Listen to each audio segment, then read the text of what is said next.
do Senhor Jesus Cristo, que o Senhor tire de nós toda e qualquer distração e que haja nesse momento uma avidez no nosso coração em ouvir a Tua palavra.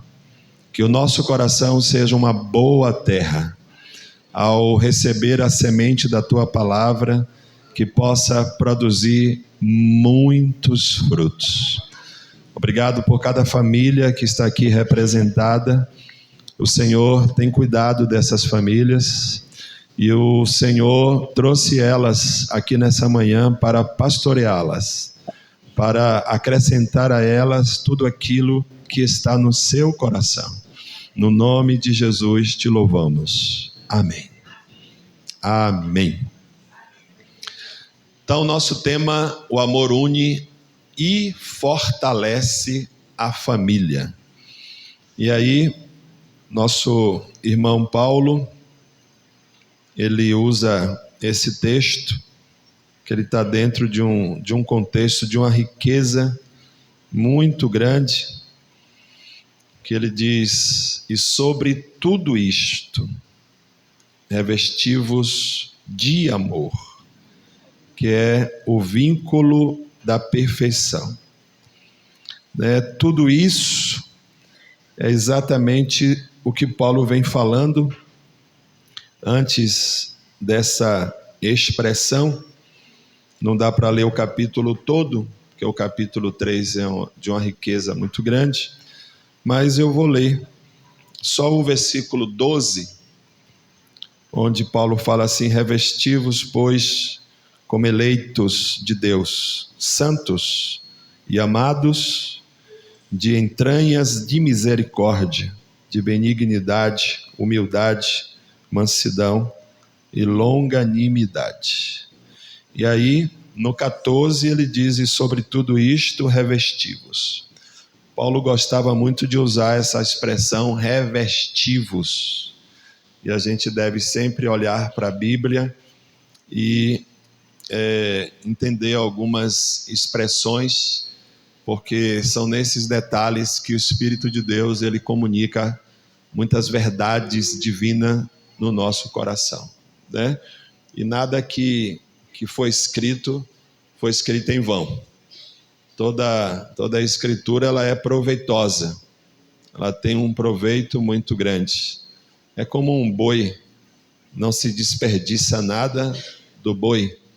Eu estava ouvindo uma notícia, o dono da JBS, ele só comercializava a carne bovina, mas depois de alguns anos aconselharam a ele que tinha muita coisa que ele poderia ter riqueza, mais riqueza ainda. E ele abriu várias empresas, tem mais de 10 empresas, uma é só para carne e cada uma é para um dos itens do boi. Então, eles não perdem nada. Fazendo uma comparação, a Bíblia também ela serve para tudo. Não perca nada da Bíblia. Uma vírgula, Deus estará falando com você e com sua família. Então, a família ela é um projeto de Deus. E como projeto de Deus, está no coração de Deus, Deus ama a nossa família. Ter família é você ter um presente de Deus, e aí é importante você entender que sua família é um presente de Deus, embora em alguns momentos você tenha alguns estresses, algumas dificuldades, reveses, né? O fato de ser um presente de Deus, ela não está isenta de passar por dificuldade. Toda a família, não existe essa família que não enfrente momentos de tensão, diferenças de opiniões, lutas e desafios. Não existe família perfeita. Toda família ela tem o seu desafio, seja qual for o desafio, né? Tem aquele desafio da saúde física, é um desafio para você lidar, desafio da saúde mental, da saúde emocional, tem um desafio da saúde espiritual, tem um desafio de temperamento, tem um desafio de personalidade, tem seus desafios, tem o desafio financeiro, né? E aí vai os desafios. Toda família tem desafios. E aí tem pessoas que, mas a minha família é muito problemática, é muito problema, tal. E aí alguns homens, né? Vou largar a minha mulher, vou arranjar outra mulher, tal. Vai trocar só de problema, né? Deixa um problema e vai arranjar outro problema, porque né, não existe família perfeita. Correto? Pronto. É importante a gente entender que a nossa família, ela foi chamada para ter um vínculo, né? E eu acho que a gente precisa estabelecer um vínculo bíblico para a nossa família, que é o amor. O amor deve ser um fundamento, uma base. Paulo diz que o amor é o vínculo da perfeição. É o vínculo, e vínculo é aquilo que une e liga e mantém junto, tá? Um vínculo. Aí eu trouxe essa imagem para você tentar visualizar mais ou menos a ideia de um vínculo, né? Une, o vínculo une. E ele usa essa linguagem figurada para dizer, olha, o amor é o vínculo da perfeição. Então, nossa família, ela é imperfeita. Nossa família tem fraquezas. Nossa família tem falhas. Mas a gente vai colocar no meio da nossa família o amor de Deus. Porque é esse amor de Deus que vai cobrir as falhas, que vai cobrir as fraquezas, que vai cobrir as imperfeições da nossa família. Amém, amados? Então, quero trazer algumas lições sobre o amor de Deus. A primeira é que o amor deve ser a base da nossa família. Nós não podemos colocar uma outra base para estruturar a nossa família, senão o amor. E o conselho de Paulo, a orientação de Paulo é, bora dizer, revesti-vos de amor. Só mais uma vez, revesti-vos de amor. Então, assim como uma roupa cobre o corpo, o amor precisa revestir nossas atitudes dentro de casa. Quem está sem amor está despido, numa linguagem figurada. Eu preciso vestir-me, e vestir-me bem. Não posso vestir-me de qualquer jeito. Eu não posso usar qualquer roupa. Pessoas inteligentes, pessoas criteriosas, sábias, não vestem qualquer coisa. Se veste bem, com elegância, né? Segundo sua possibilidade, é claro. Da mesma forma, no que diz respeito à vida espiritual, Paulo diz que o amor é uma veste. E que nós precisamos, como cristãos, como discípulos de Jesus, como igreja do Senhor, não deixar essa roupa no guarda-roupa. Nós não podemos deixar essa roupa de lado. Essa é uma roupa que a gente usa constantemente. Tem um irmão lá, que ele vou falar do Bahia novamente, que ele é torcedor do Bahia, e você não vê esse irmãozinho durante o dia, né? Durante o dia, assim, de forma trivial, sem uma camisa do Bahia. Todo dia. Ele disse que no guarda-roupa dele tem quase 50 camisas. Não fica sem. Fazendo o comparativo, não saia de casa sem amor. Quando você chegar em casa, tire a farda da rua, trabalho, e vista a roupa do amor. Revesti-vos de amor. Uma coisa importante que não basta dizer, eu amo a minha família. A gente precisa demonstrar esse amor através de atitudes, através de atos, através de comportamento. Em 1 João 3,18, João diz assim, filhinhos, não amemos de palavra, nem de língua, mas por obras e em verdade. É muito importante que a gente não seja somente falastrão, blá, blá, blá, né? Tem pessoas que nem diz, eu te amo, né? É importante também dizer, porque ele está dizendo, não é para você não amar de palavra, não apenas, né? Não apenas. Então eu preciso também expressar, né? Os pais precisam dizer para os seus filhos, eu te amo. É necessário. O marido precisa dizer para a sua esposa, eu te amo. E a esposa precisa dizer para o marido, eu te amo.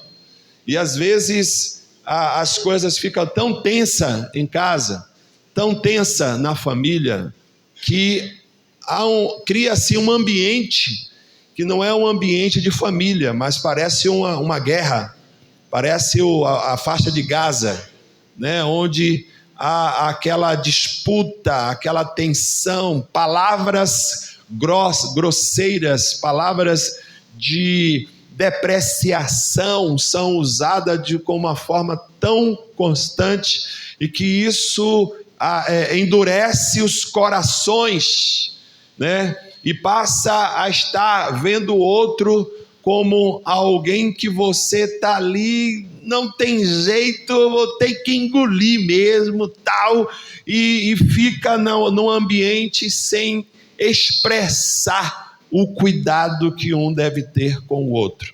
A minha pergunta é, sua família se sente amada por você? Me parece que deve ser uma reflexão nossa. Sua esposa se sente amada? Seu marido se sente amado? Seus filhos se sentem amados? Me parece que seria bom a gente perguntar, agora não, para não criar uma guerra, mas em casa, a gente fazer uma pergunta, você se sente amado? Sinceramente, você se sente amado? É uma reflexão, e muitas das vezes a gente evita fazer essa pergunta, porque às vezes a gente já sabe a resposta, e a gente não quer ter esse confronto, mas é necessário a gente fazer a avaliação, porque o próprio Jesus, em muitos momentos, ele chegava para os discípulos e perguntava, o que é que estão falando a meu respeito? E aí depois ele perguntava assim, e vocês? O que é que vocês dizem sobre mim? E a gente precisa ter a coragem de ouvir a opinião da nossa família a nosso respeito. A coragem da gente poder ser confrontado, da gente chegar no espelho e olhar os defeitos que temos. Porque me parece que a coisa mais difícil que a gente tem é admitir que temos falha, que temos fraqueza. Elogio todos nós queremos receber. Todos nós precisamos. E é bom um elogio. Mas uma crítica a seu tempo e construtiva é muito importante. Ninguém melhora se não for criticado. Nós não somos absolutos, no sentido de que estamos num patamar onde ninguém pode apontar um defeito nosso. Principalmente um filho. Me respeite, menina, eu sou seu pai. Mas a gente precisa sentar para ouvir, porque a gente fala muito. Você viu aqui a ilustração? Quando uma mulher começa a falar, meu irmão, saia de baixo, viu? Quando ela... Meu Deus. Saia de baixo. Nós precisamos também aprender a ouvir. Aleluia. Como o amor se manifesta na família? O amor se manifesta através de respeito entre marido e mulher. O marido tem que exigir respeito da sua esposa e ele também tem que respeitar a sua esposa.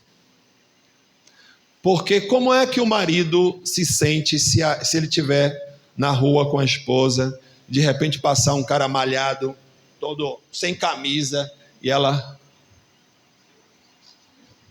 Como é que ele vai se sentir? Da mesma forma, ele também, ele está com a sua esposa, né? E aí passa uma mulher de forma indecente, indecorosa, ele não deve fazer isso. Não só com ela, também sem ela. Devemos respeitar um ao outro com as palavras que nós falamos. Eu lidei com um casal, o casal já tem quase 80 anos, mais de 50 anos de casados, e eles iam se separar. Ia se separar, e aí o irmão me ligou: Antônio Carlos, eu estou lhe comunicando. Ligou para me comunicar que eu vou me separar de fulana. Isso é o quê, rapaz? É, sim. E por que você vai se separar? Depois eu lhe explico. Não, senhor, eu quero saber. É lá em Porto de Sauípe. Eu disse, não, eu vou aí. Bora, Anne. A gente foi para a casa deles. Fomos para a casa deles. E disse, botei os dois sentados. Disse, eu quero saber o que aconteceu com vocês dois. Aí ele, eu não vou falar nada não. Deixa ela falar. E aí, minha irmã? Eu não tenho nada para falar não. Deixa ele falar. Os dois estavam. E aí, depois ele disse, eu vou falar. Ela é muito perfeccionista. Ela faz as coisas do jeito dela. E aí, quando eu vou fazer alguma coisa, ela diz que não está certo e vai lá e faz. E eu fui fazer uma coisa, ela foi e desfez e fez. E eu disse, eu não vou fazer mais nada. E ela começou a gritar, falar e tal. E eu também me irritei, fiquei zangado, com raiva. E chamei ela de P. Sim. E aí? Depois disso ela chegou e me disse, eu sou P, você é C.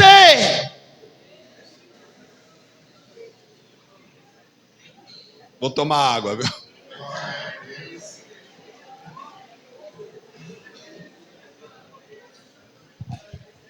Essa palavra, a P, deixou ela, E quando ela falou ser, ele ficou. Pronto, mexeu com o brio dele, mexeu com o homem, tal. Ela me machucou e tal. Eu já tomei a decisão e a gente vai separar, vender a casa. E olha que eles moram num condomínio, uma casa boa, tal, se esforçaram, estão no final da vida já, coitado. Meu Deus. Aí eu disse assim, vem cá, vocês são crentes ou não são? São, sim, e são crentes, e estão com raiva do outro. E outra coisa, vocês são crentes, são irmãos uns dos outros, e desrespeitando o outro. Você desrespeitou sua mulher lhe desrespeitou, e o diabo está batendo palma, feliz com isso, e querendo que aconteça mesmo esse negócio de separação de vocês. Tome vergonha na cara, vocês dois, porque vocês têm idade de me dar conselho, e está querendo agora dizer, vamos me separar. Que meninice, que abestalhação é essa? Eles me olharam assim para mim, sim, vocês precisam se arrepender, pedir perdão um ao outro e deixar disso, e nunca mais vocês vão dizer nenhuma palavra ofensiva ao outro. Aí começaram a chorar, aí fomos orar. Essa reunião terminou quase 1h da manhã. Depois fomos dormir. De manhã, eles levantaram cedo, ela preparou o café. Daqui a pouco ele está ali na mesa também orando junto com ela. A gente chega na casa deles hoje, olhe, depois daquele dia, nunca mais. Graças a Deus, um casal foi salvo. Mas é muito sério, viu, gente? Falta de respeito. Tem muitas mulheres feridas, machucadas, porque o marido não respeita. Com palavras, atitudes, até na intimidade. Mulheres que se introverteram e que não têm mais nenhuma iniciativa porque o marido desrespeitou. Mulheres, respeitem seus maridos. Nós precisamos ter paciência com os nossos filhos. Quem tem 2, 3, 4, 5, 6, 7 filhos, sabe que não pode, né? É um desafio criar filhos. Criar muitos filhos é um desafio muito grande. Paciência com seus filhos, porque na hora que essa turma começa a aprontar, subir no sofá, né? Jogar guerrinha de jogar as coisas e bagunça a casa. Paciência com seus filhos. O amor também se manifesta na presença e não somente nos presentes. Você precisa dar à sua família presença. Às vezes você trabalha demais. Dá tudo para a sua família. Dá o melhor. Mas você não dá você. Não dá a sua presença. Presença tem um valor muito grande. Sua esposa precisa de você. Seus filhos precisam de você. Sua família precisa de você. Não deixe a sua família sentir a sua ausência. Porque tem muitos que dormem em casa, mas não estão presentes em casa. A casa é só o lugar para dormir. Chega em casa, não senta para conversar, não senta para poder olhar nos olhos, para ouvir, não senta para ter um momento de lazer, de esparecer, de brincar, de rir. A gente precisa dar presença, não somente presentes. O amor também é manifestado no diálogo. A gente precisa quebrar o individualismo e isolamento estabelecido pelas telas. Às vezes, a família está na mesa, mas cada um com o seu celular. A família está na sala, mas cada um no seu celular. Marido e esposa estão no quarto, na cama, mas cada um no seu celular. E às vezes, para se comunicar, mandar mensagem pelo WhatsApp. Né? A gente precisa estabelecer o diálogo. Quando você para ouvir, para conversar. Quando você vai conversar, olha nos olhos. Fecha o celular, vira ele, ou desliga, ou bota no modo avião, ou bota no silencioso, para que você valorize. E essa é uma forma de você valorizar os seus. Diálogo. A gente ama conversando. Tem gente que conversa demais com outros, mas chega em casa, trava, não conversa. A gente precisa conversar. Às vezes de ligar celular, desligar a televisão para poder estar conversando com a família. Perdão também é uma forma de manifestar o amor. Perdão em toda e qualquer situação. Quem ama, perdoa.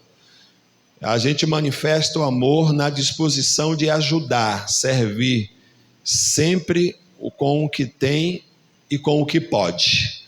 Né? Não faça o que você não pode e não dê o que você não tem. Mas se você tem, dê o que tem. E se você pode, faça o que você pode. Mas sirva a sua família. A gente não pode ser bênção para todo mundo e não ser bênção para a nossa família.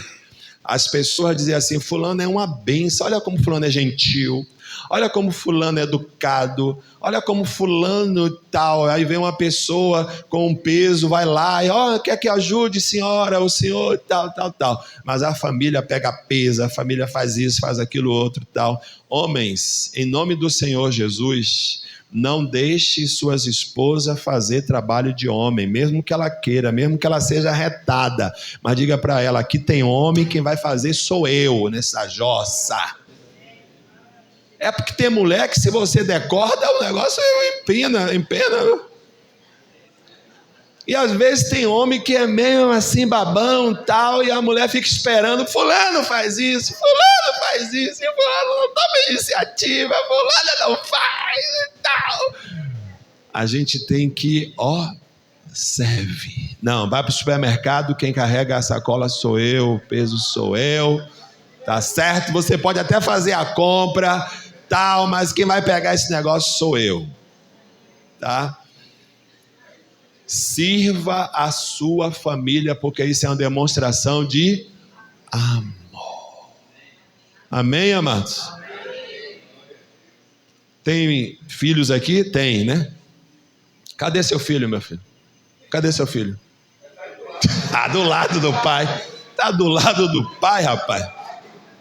Olhe, pegue o lixo de casa para jogar fora.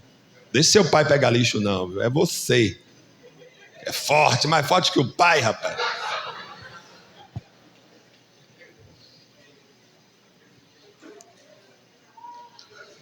A gente demonstra amor no cuidado uns com os outros, guardando, protegendo e estimulando ao amor e à prática de boas obras. Encoraje sua família, incentive sua família. Aí tem uma irmãzinha que ela formou em letras, mas ela disse, eu vou atuar na área de TI, eu quero trabalhar com isso, com TI e tal. E a família dela está dando todo o apoio para ela nesse aspecto, né? Às vezes os filhos, ele tem um sonho e o pai quer realizar o seu sonho no filho, a mãe quer realizar o seu sonho no filho, uma questão de capricho.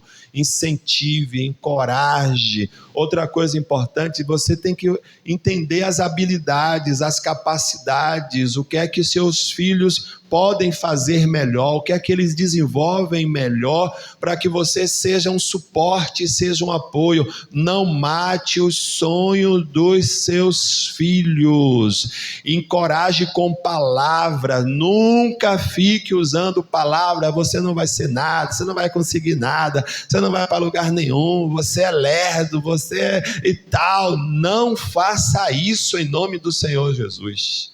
Que você demonstre amor, estimulando seus filhos. A gente demonstra amor na capacidade de ceder a uma opinião ou posição.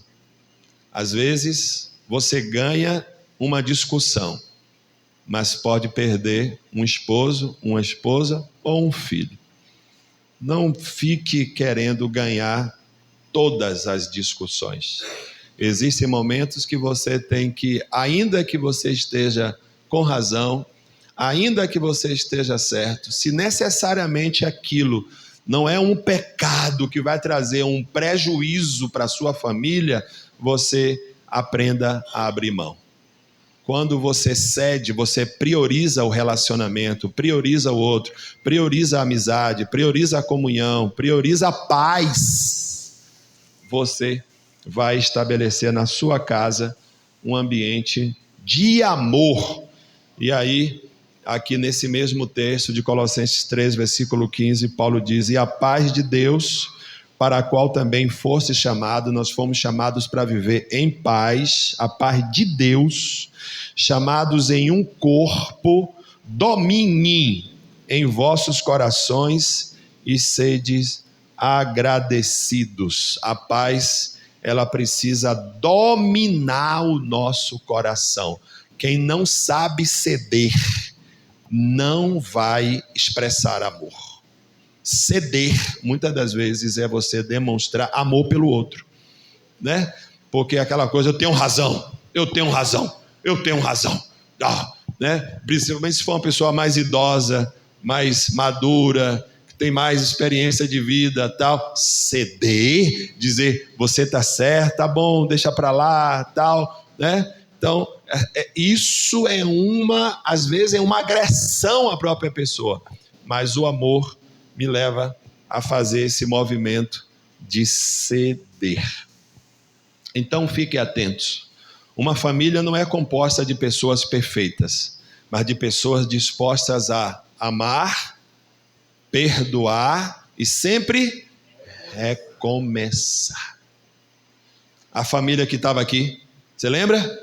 Que a mulher gritou e tal, esperneou e tal, o cara gritou e foi para a reunião, para o culto da igreja, todo mundo foi na frente, mas o coração duro ficou cá atrás, não foram, mas graças a Deus, que quando chegaram em casa, o Espírito Santo tocou no coração deles e eles pediram perdão um ao outro. É isso aí, recomeçar. Sempre a gente vai precisar fazer isso. Sabe por quê? Porque somos família. Somos família, gente. Nós não podemos ficar em um campo de guerra. Essa coisa de marido dormir num quarto, a mulher dormir no outro. Não, está errado isso. Está errado isso. O marido dorme no sofá, a mulher dorme lá no quarto. Está errado isso. A gente tem que recomeçar o tempo todo. O tempo todo. Segundo, o amor nos ensina a perdoar. Paulo diz assim, suportando-vos uns aos outros e perdoando-vos uns aos outros. Enquanto eu suporto, eu perdoo. Se eu não perdoar, eu não vou suportar. E suportar é dar suporte, é dar o ombro. É a pessoa que está ali, cansada, fraca, está com falhas, com fraqueza, e você dá o ombro. Né?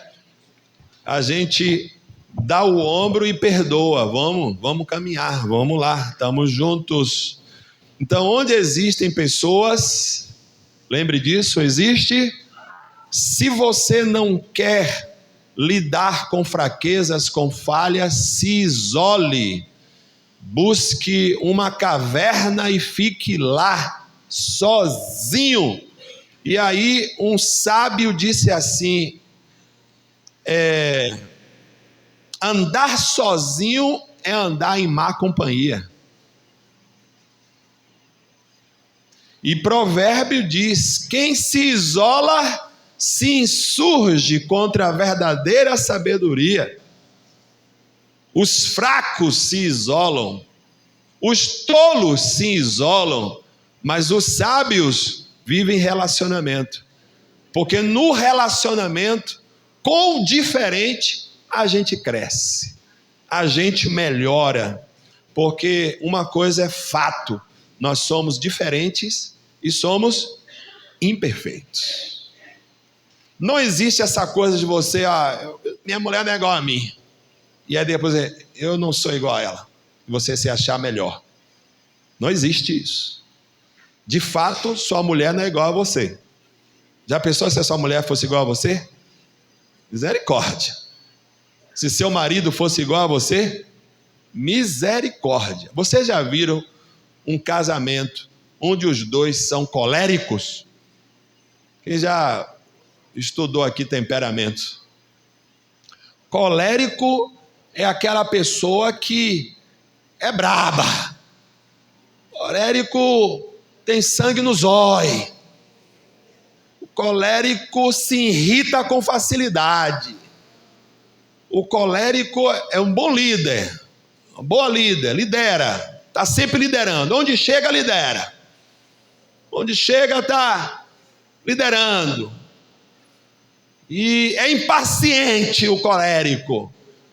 Duas pessoas coléricas, marido e mulher colérica, meu Deus, a casa cai. A casa cai.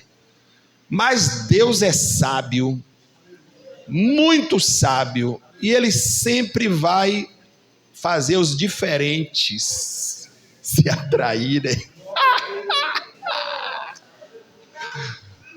Os iguais não se atraem. Eu e Anne somos diferentes demais. Anne é calma, fleumática. Sou colérico, irritado. Ela é o meu oposto. Eu sou o oposto dela. E isso não significa ser melhor. Não significa ser melhor. Porque a depender do temperamento define sua personalidade. O fleumático e o melancólico é aquela pessoa que se adapta em qualquer lugar. Se adapta a toda situação. Convive com tudo, com todos. E aí, muitas das vezes, o colérico quer as coisas para ontem. Mas o fleumático, ele vai fazer daqui uma semana. Não é assim, meu pai?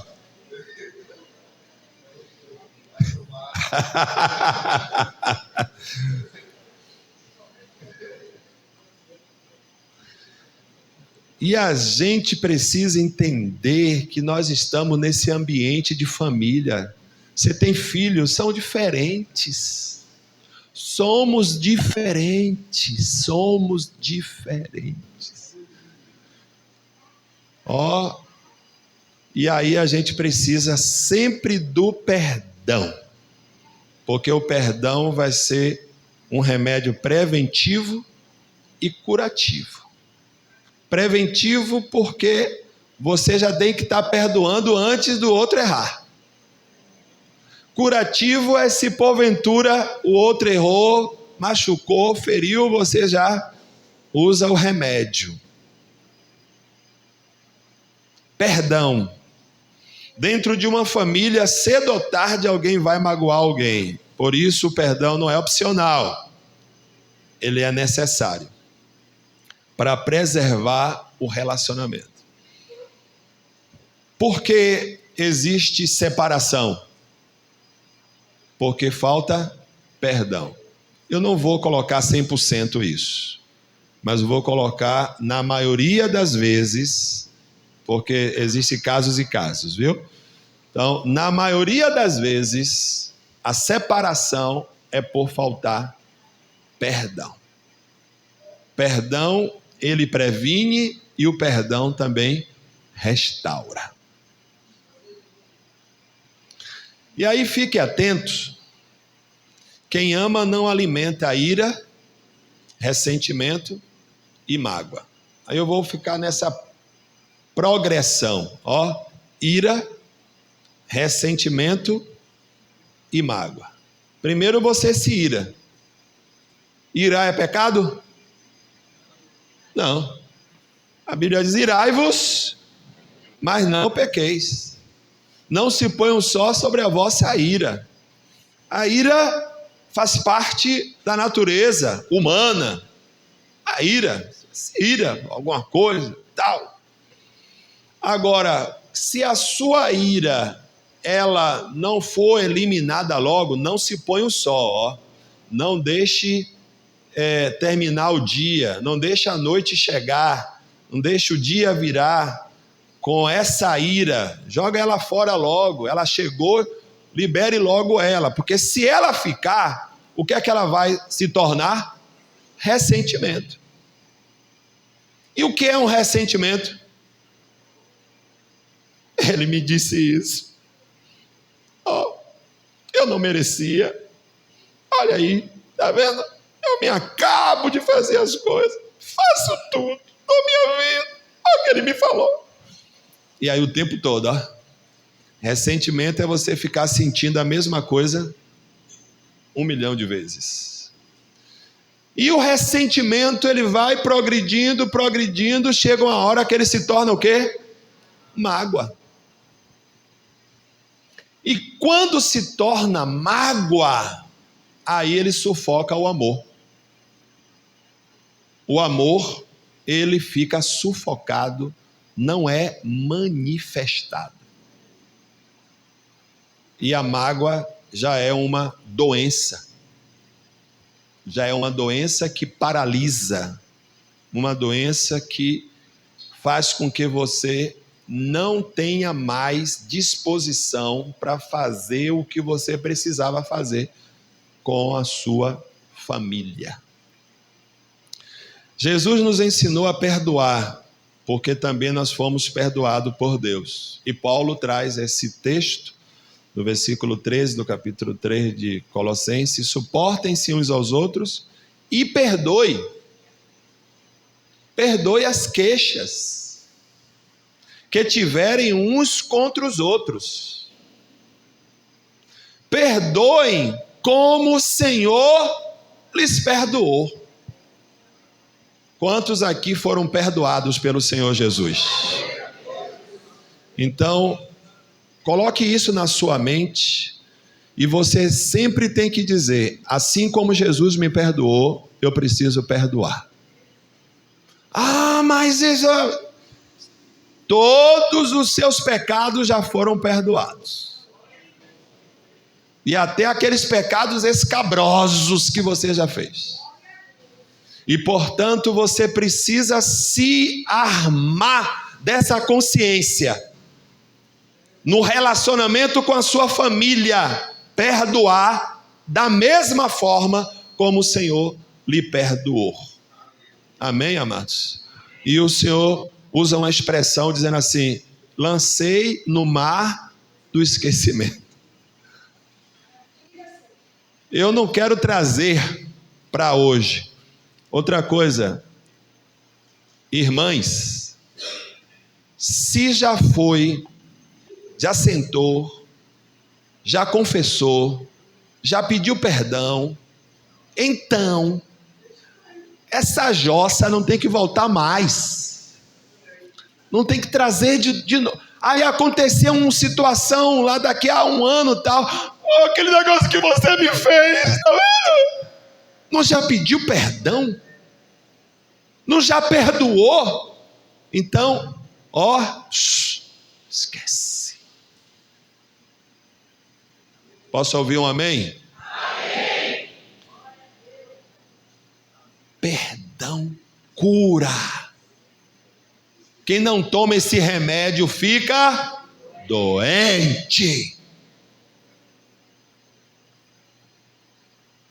Aí uma irmã, que eu fiz o casamento alguns anos atrás, muitos anos atrás, e eu sempre evangelizei o marido dela. É mulher crente, piedosa, serva de Deus, 3 filhos. E o camarada, homem de Belial, homem duro de coração, chegou a um ponto que ela fugiu de casa, foi embora, por causa das perversidades dele, traições, violência física, verbal. As filhas eram maltratadas, porque ele xingava tudo quanto era nome bem baixo. Essa mulher tomou coragem, pegou os filhos e foi embora. Os anos se passaram. Esse camarada nunca admitiu separar-se dela, de ter perdido-a, mas ele nunca fez nada para poder tê-la. E aí um dia ele foi onde ela morava sozinha com as filhas. De madrugada ele tentou arrombar a porta. E foi um escândalo, um auê. E essa mulher ficou com medo de encontrar com ele em qualquer lugar, com medo dele matá-la, por causa do feminicídio que existe, né? De homens perversos. E aí, tempo passou. Semana passada, eu fui visitar esse rapaz, esse homem, que as irmãs dele congregam comigo, e disse: fulano aceitou Jesus e ele pediu para você ir lá. Eu fui. Quando eu cheguei lá, ele estava numa cama, carne e osso. Resultado, diagnóstico médico: câncer no pâncreas, que já está em metástase, fígado, intestino. E aí ele mandou ligar para a esposa, pediu para ela ir visitá-lo. E ela me perguntou: eu vou? Eu disse: vá e perdoe ele. Na minha visita a ele, eu disse: peça perdão a todo mundo que você precisa pedir perdão. Ajuste sua vida com Deus, porque pior do que essa doença que você está é a doença da sua alma, o pecado. E aí ela foi lá. Quando ela chegou lá, ele começou a chorar e pediu perdão para ela. E ela o perdoou. E aí depois ela me falou, eu disse: minha filha, você fez o bem a você mesma. Porque a falta de perdão adoece a nós. Quando você não tem perdão, você tem vingança. E a mágoa é um veneno que você toma querendo que seja para o outro. É o perdão que traz a restauração da sua comunhão com Deus e com o outro também.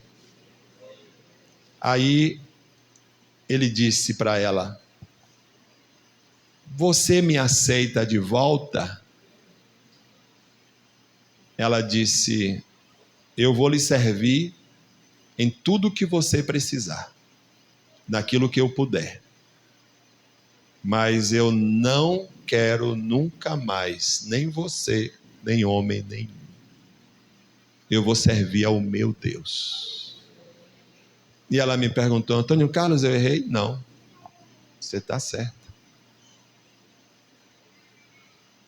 Ele agora está fazendo a colheita da semeadura dele. E o que ele precisa é ser salvo, porque daqui a pouco ele está indo. Perdão não é uma opção. Perdão é necessário e obrigatório. Logo, não permita que uma mágoa antiga destrua uma relação que Deus deseja restaurar. Pergunta: quantos aqui já foi ferido por membros da sua família? Quem nunca? Quem não? Quem nunca cometeu esse pecado, atira a primeira cadeira aí para mim. Quem nunca foi ferido? Quem nunca foi ferido é porque não vive família. Porque toda família tem algum momento. E aí, tem esse texto de Zacarias 13:6. Se alguém lhe disser: que feridas são essas? Onde é que estão as feridas?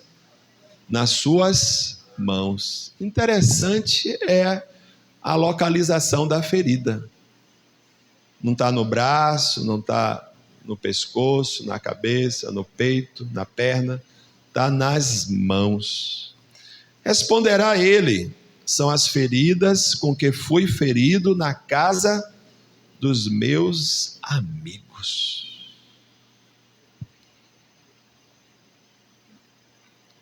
Jesus disse que os inimigos do homem são os da sua própria casa. Não é que na nossa casa a gente tenha adversários, mas ele está usando essa ilustração para falar que em muitos momentos a gente não vai ter ali um ambiente de concordância 100%. A gente vai ter alguma discordância, pontos diferentes, gostos diferentes, vontades diferentes, opções diferentes.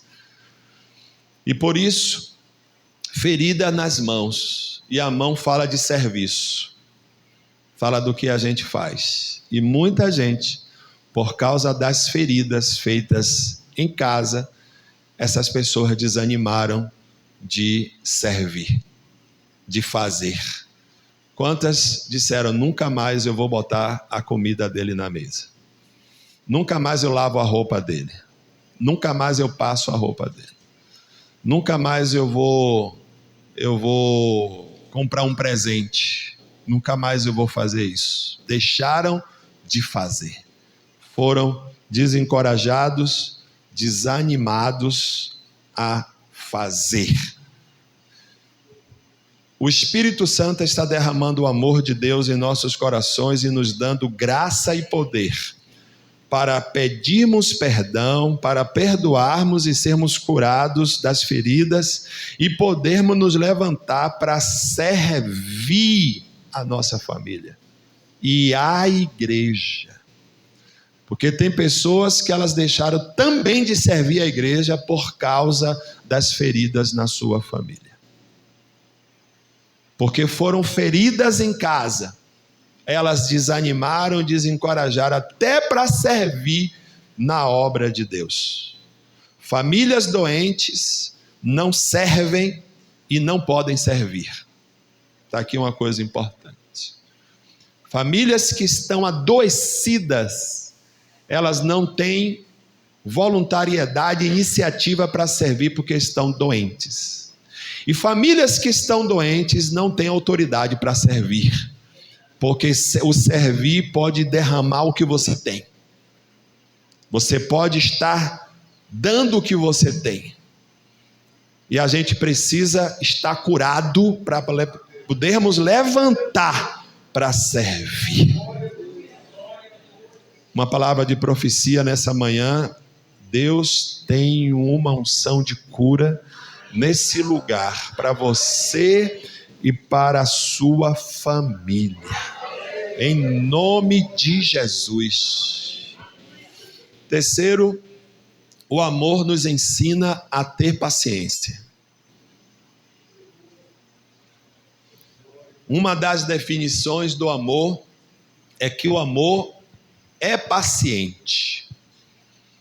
Quando não há paciência, está faltando o quê, irmãos? Amor. O amor é paciente. Família é convivência. É lugar de treinamento. Família é laboratório. Cada pessoa possui um temperamento, uma personalidade, uma maneira de pensar, um jeito diferente de agir. Por isso precisamos aprender a ter paciência uns com os outros, a tolerar e a suportar em amor. Nunca faça comparações. Você não é igual a fulano. Se você fosse igual a fulano, se você fosse igual a Beltrano, nunca faça comparações. Seja paciente. Meu maior treinamento na minha família, em casa, com a minha esposa, é paciência. Porque por temperamento e personalidade eu sou impaciente. E Deus tem me tratado na minha vida, em casa, com a igreja, com os irmãos, eu tenho aprendido a esperar o tempo do outro. Que às vezes a impaciência dá uma desimpaciência com algumas coisas, que a gente quer atropelar o outro, atropelar o serviço do outro. A gente dá o serviço para o camarada fazer, a camarada não faz no tempo que a gente gostaria, e a gente, peraí, me dá esse negócio que eu vou fazer. A desimpaciência com o outro. Mas às vezes Deus coloca as pessoas certas para tratar a nossa falta de paciência. Porque tudo Deus tem um propósito. As pessoas que estão do nosso lado são instrumento de Deus para a gente crescer, para a gente ser melhor, para a gente melhorar, ser uma pessoa melhor na vida.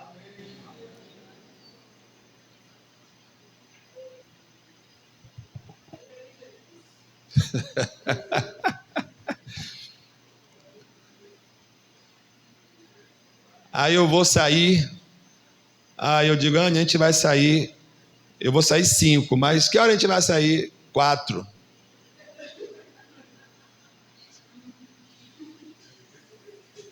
Aí eu saio no horário certo.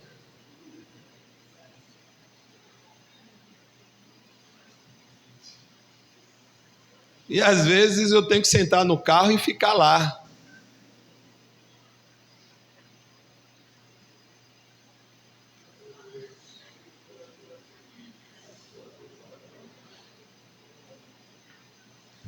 Ame, seja paciente. O amor não exige que todos sejam. Posso ouvir um amém? Amém. Entenda isso, não é igual. Você tem que amar o diferente. Ser diferente não é errado, é diferente. É diferente. Não tem pecado em ser diferente, é diferente. E que bom é diferente. Alguém disse assim, o igual não acrescenta nada. Sabia disso? É igual, vai acrescentar o quê? É igual. Mas é o diferente que faz acréscimo. Graças a Deus pelo diferente. O amor respeita as individualidades. Entenda que você é um indivíduo, o outro é um indivíduo, e cada um tem a sua individualidade, seu tempo e o seu modo. Tá? Mulher, quando o seu marido lavar o banheiro, deixa lá essa jossa, não mexe não. Porque você manda ele lavar o banheiro, ele vai lá, lava o banheiro, depois você vai e lava de novo. Você manda ele lavar as louças, ele vai lá, lava as louças. Depois você vai lá e lava de novo, pelo amor de Deus. Cada um tem seu tempo e seu modo, gente. Outra coisa, aí, ô menino, vai lavar os pratos, a menina, né? O menino, vai lavar os... Eu já vou, minha mãe. Ô menino, vai lavar os pratos. Eu já vou, minha mãe, eu vou lavar. Você quer no seu tempo, mas às vezes você precisa respeitar o tempo do adolescente. E aí, o adolescente não foi, aí está sentado lá no celular, e a mãe chega no pé do ouvido: eu não já mandei, sua peste, lavar o prato. Não faça isso. O amor não tolera individualismo. O que é individualismo? É egoísmo. Aquela pessoa ensimesmada, gosta de tudo né, para mim, para mim, para mim, para mim. O amor respeita a individualidade, mas não tolera individualismo. O amor aprende a conviver com as diferenças sem transformar diferenças em divisões. Sabe o que é isso, irmãos? É você querer fazer a panelinha, ó, fechada. Eu só vou ficar com quem pensa como eu penso, com quem fala como eu falo, com quem age como eu ajo, quem é igual a mim. Não, não, não, não, não, não, não, não, gente. Porque às vezes a gente pode estar numa casa e estar dividido, né? E não podemos ter o preferencialismo. Isaac preferia quem? Jacó. Rebeca preferia Esaú. Uma família dividida.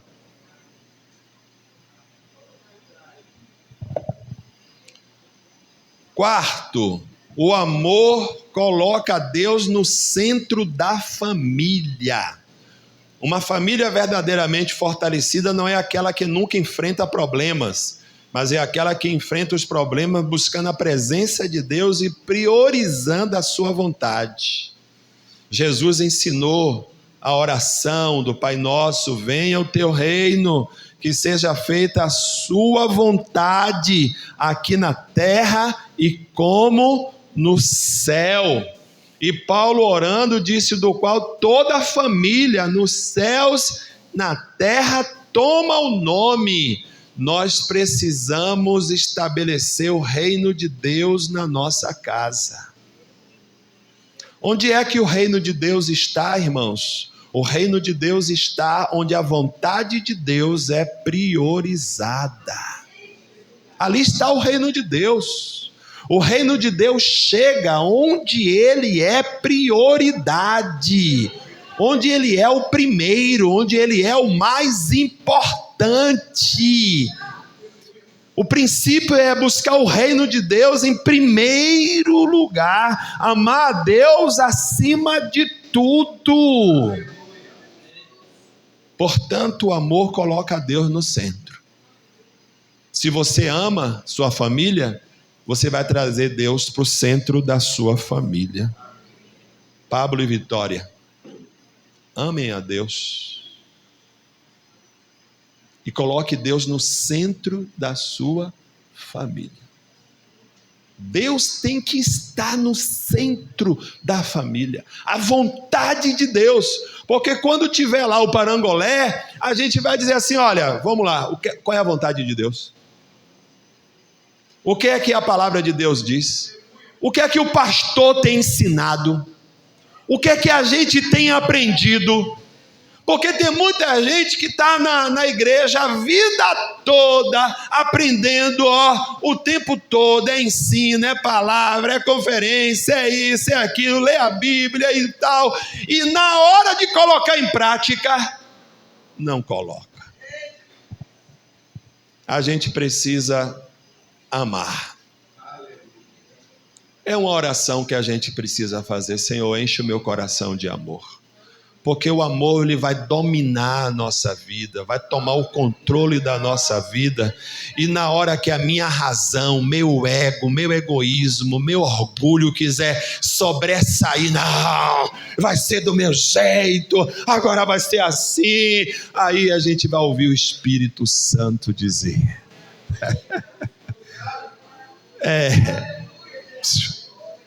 baixa a bola, porque aqui tem um rei.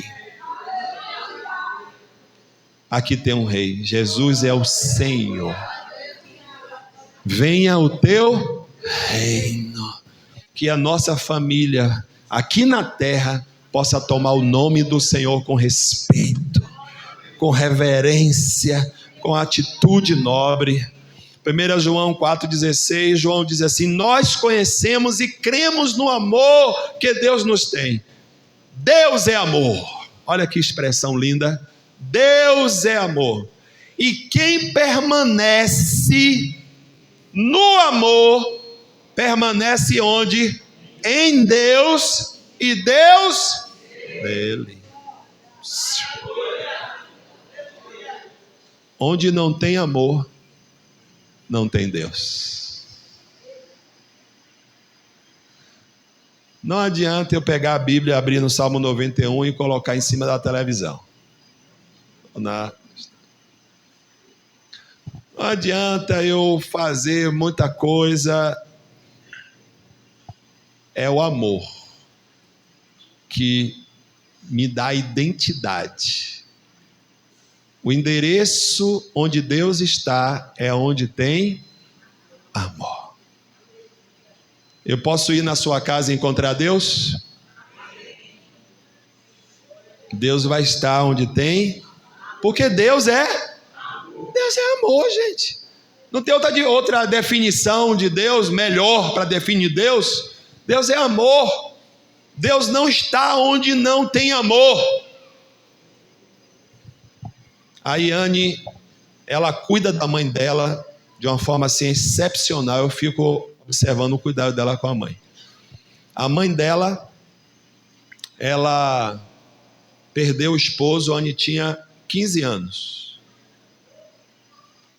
E no funeral do esposo dela, ela está lá, eu estava lá também, porque nessa época eu estava namorando com a Anne, e o caixão, a mãe de Anne chorando, os irmãos. Daqui a pouco chega uma mulher com 2 filhos. Doi, você me deixou, Doi. Você me largou com 2 filhos, Doi. E com um na barriga. A mãe de Anne olhou, era desse tamanho aqui assim, olhou assim. Disse: levante sua peste para eu lhe matar de novo.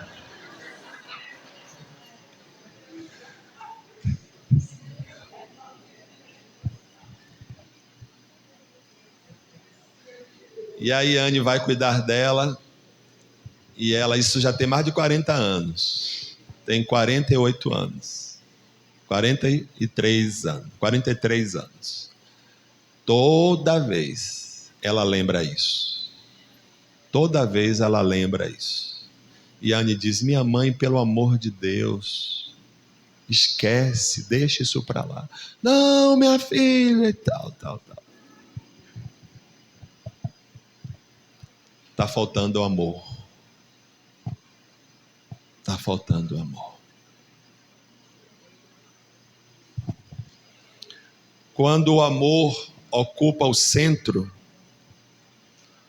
o casal vai priorizar orar juntos, os pais vão ensinar os seus filhos no caminho do Senhor, a família tem tempo de mesa, refeição sem celular, a família prioriza o congregar juntos, porque não é saudável um estar num lugar e outro no outro, tem que estar juntos. A palavra passa a orientar as decisões, o perdão se torna possível, a família encontra esperança nos momentos difíceis e a família prospera em todas as áreas. O jogo não é mais algo que vai estar trazendo destruição para as famílias, agiotagem, dívidas intermináveis, mas a família ela vai estar saudável, porque Deus está no centro dessa família.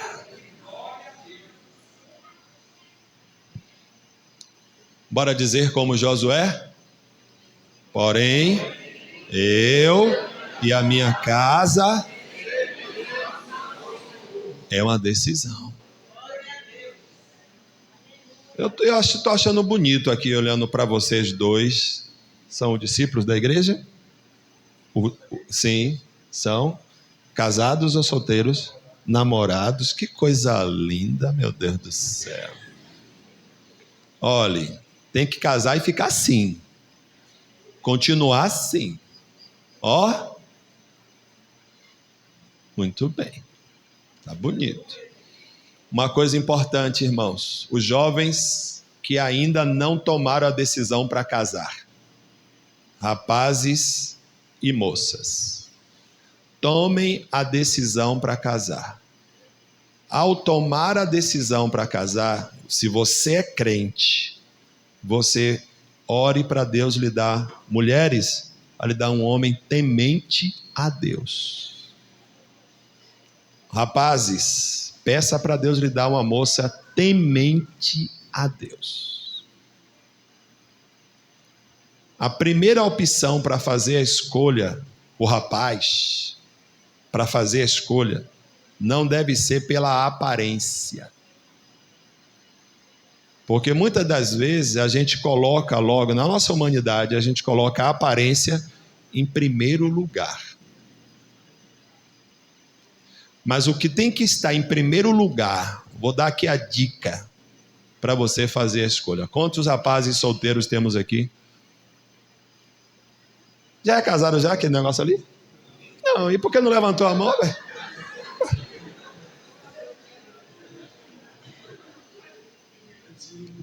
Vou dar a dica. As meninas também. Quantas meninas solteiras? Ok. As meninas também.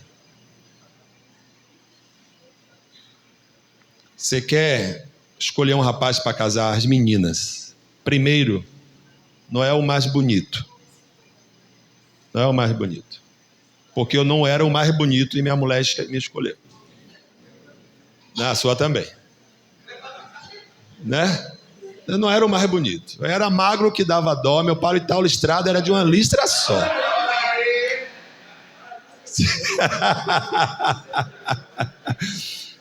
Só tinha cabeça e cabelo. Feio, olhão, magro, seco, sem dinheiro, nada. Quando a gente casou, eu pedi favor. Tinha um rapaz que casou. Aí eu fui pedir à família para casar depois, para usar a ornamentação da igreja lá no Rio Vermelho. Não tivemos lua de mel, porque não tinha dinheiro para lua de mel. Não teve festa, porque não tem dinheiro para festa. Eu quero casar.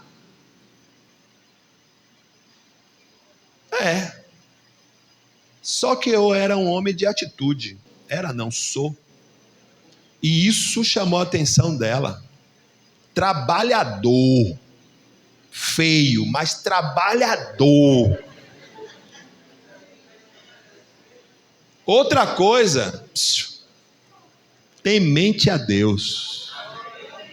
Temente a Deus. Eu sempre tive temor a Deus. A gente namorava e não era crente. E aí, quando eu me converti, tomei uma decisão para Jesus, foi radical. Eu disse, eu vou me casar logo com você. E em 6 meses eu me casei, porque eu disse, eu não vou pecar. Você vai casar virgem. Eu vou honrar sua família. Casei com ela virgem. Temor a Deus. Temor a Deus. E sempre gostei de trabalhar. Buscar Deus, trabalhar. A gente casou, morava numa casinha pequenininha. Era um negócio era uma sala dentro de um quarto. Você já entende isso, né? Tudo que eu comprei, as coisas foi usada. Mas vamos lá. Eu comprei uma casinha, uma chopanazinha, eu comprei, vamos. Tal, e começamos. E Deus nos honrou. Hoje nós temos alguns empreendimentos.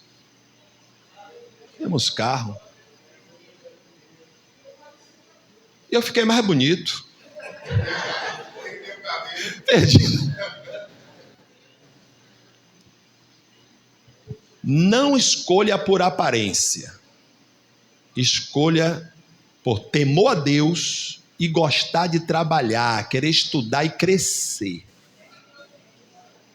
Na hora de conversar, o papo vem cá, quais são os seus planos? O que é que você pretende? O que é que você quer fazer? Tal. Não sei. Então depois você vem conversar comigo. Porque a ideia a sua casa tem que servir ao Senhor. Amém, amados? porque servindo ao Senhor você vai ter prosperidade. Em nome do Senhor Jesus.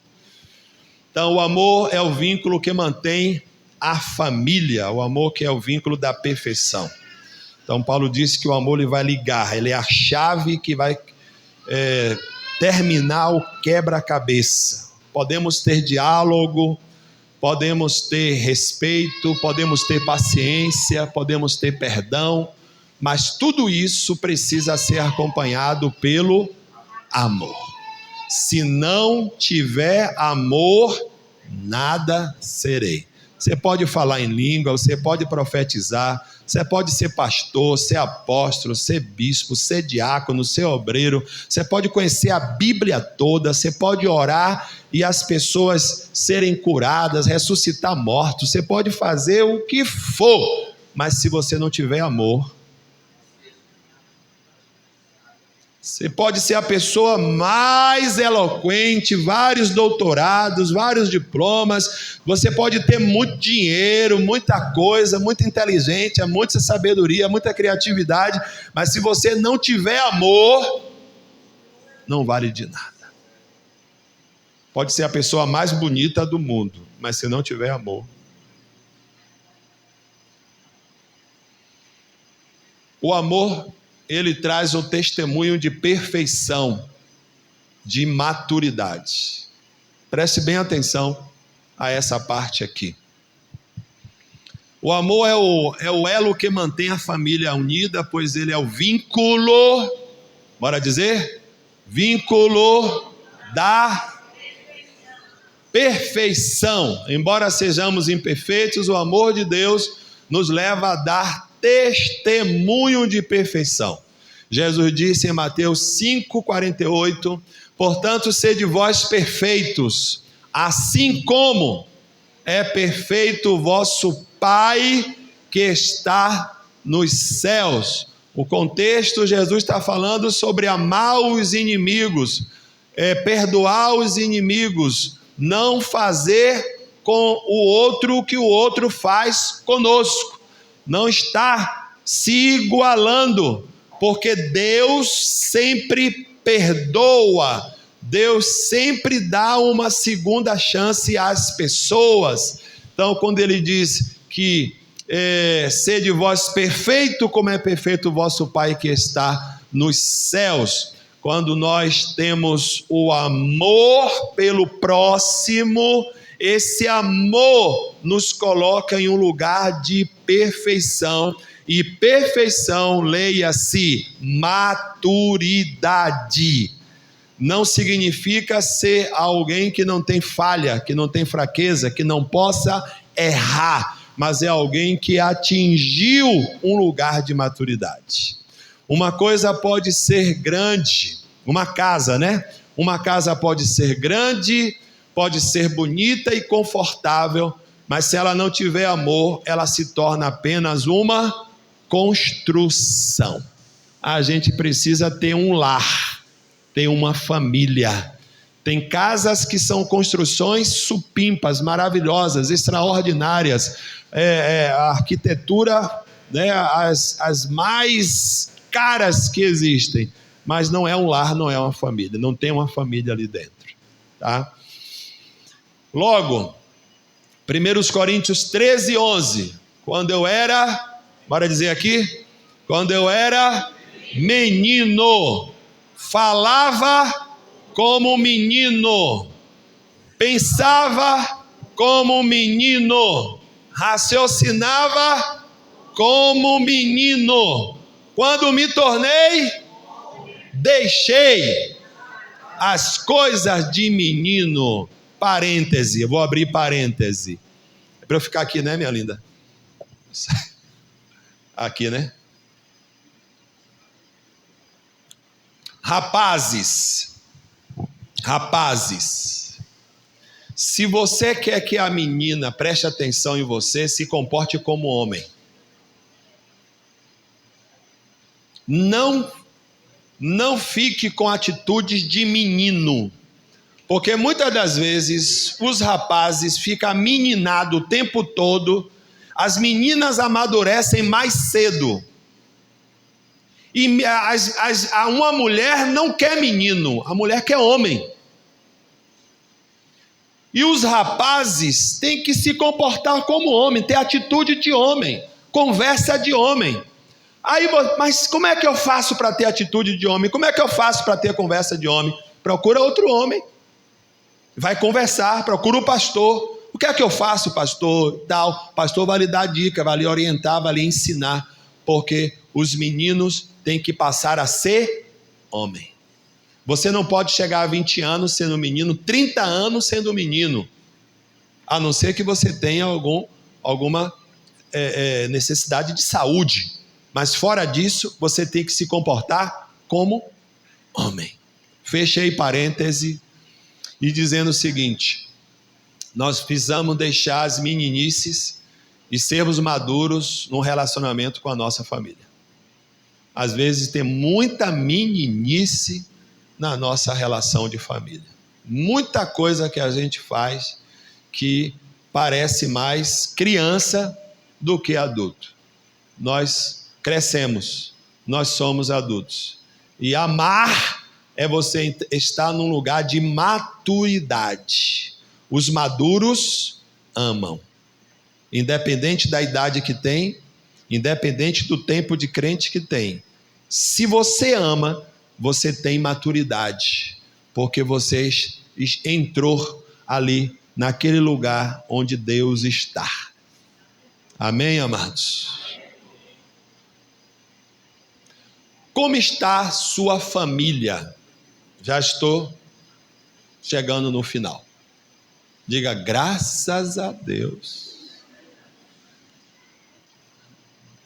Como está a sua família? Sua família está em conflitos? Sua família tem gritarias, palavrões? Sua família tem agressão física e verbal?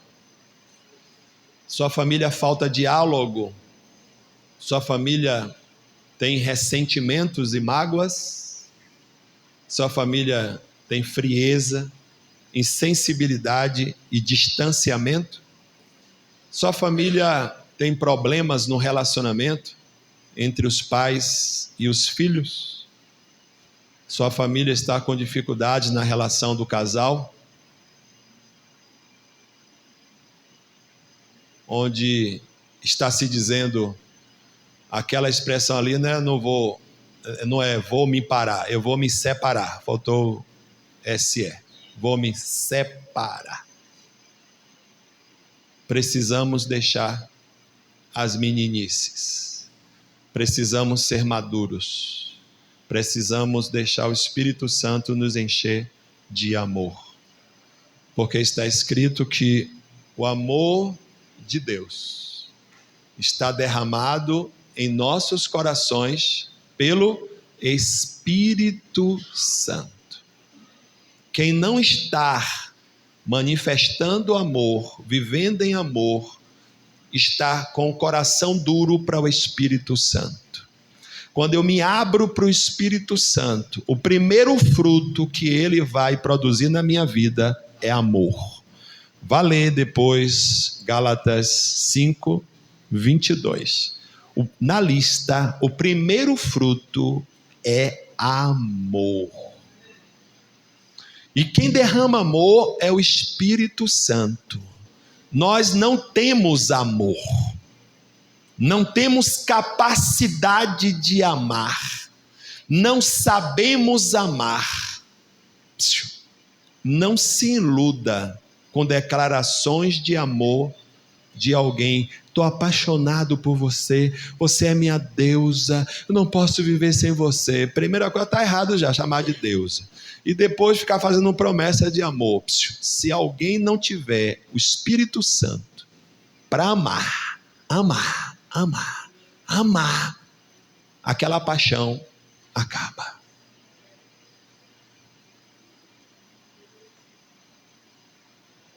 Deixa eu dizer para vocês.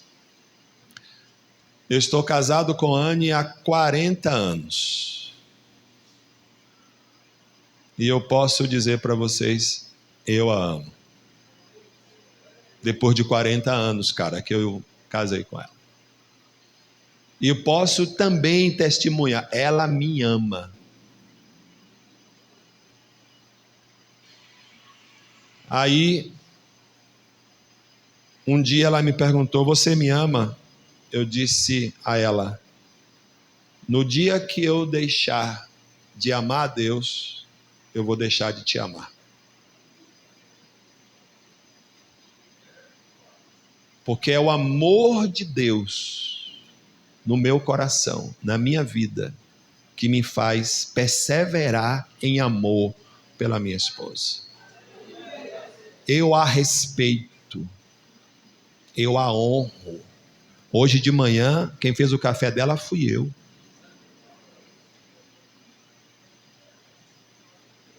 Não só hoje, sempre que eu posso, eu faço o café dela.